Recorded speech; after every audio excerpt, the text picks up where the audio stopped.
अलिबाग तालुक्यातील नागाव येथे भर दिवसा लोकवस्तीत बिबट्याने दहशत पसरवून दोघांवर हल्ला केला। त्यात एक जण गंभीर जखमी आहे। परिसरात यामुळे आजही गावकऱ्यांमध्ये भीतीचं वातावरण आहे। रायगडचे उपवन संरक्षक राहुल पाटील यांनी घडलेल्या घटनेबाबत आणि बिबट्याला रेस्क्यू करण्यासाठी जे काही प्रयत्न केले त्याबाबत सविस्तर माहिती दिली। पोलीस आणि वन कर्मचारी यांच्या जवळपास 80 जणांच्या टीमने बिबट्याला जेरबंद करण्यासाठी प्रयत्न केले।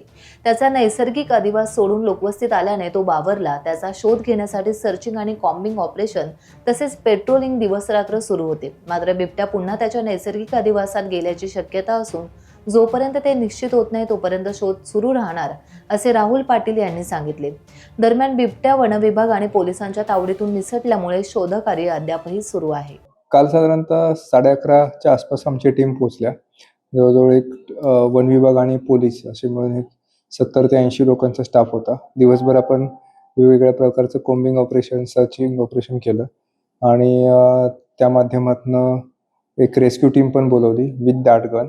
परंतु लेपर्ड हा मानव एकदम लोकवस्तीत असल्यामुळं त्याचं प्रॉपर सायटिंग डार्टसाठी होत नव्हतं।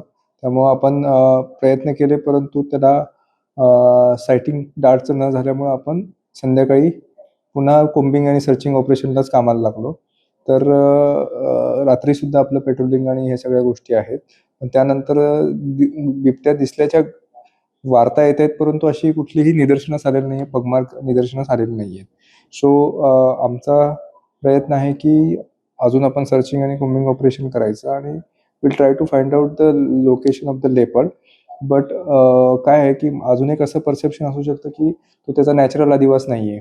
सो त्या नॅचरल अधिवासातून ज्या आलेला आहे इथं तो कम्फर्ट झोनमध्ये जात नाही। त्यामुळं अशा परिस्थितीतून तो पुन्हा नॅचरल अधिवासात जाण्याची शक्यता दाट आहे। तर आम्हाला असं वाटतं की कदाचित तो त्याच्या मार्गाने नॅचरल अधिवासात गेलाही असू शकतो, नैसर्गिक अधिवासात गेलाही असू शकतो। तरी आम्ही जोपर्यंत आमचे 100% श्युरिटी येत नाही तोपर्यंत आम्ही सर्चिंग ऑपरेशन चालू ठेवतोय। टाइम्स डिजिटलला लाईक करा, शेअर करा, सबस्क्राईब करा आणि बेल आयकॉन दाबायला विसरू नका। Times digital.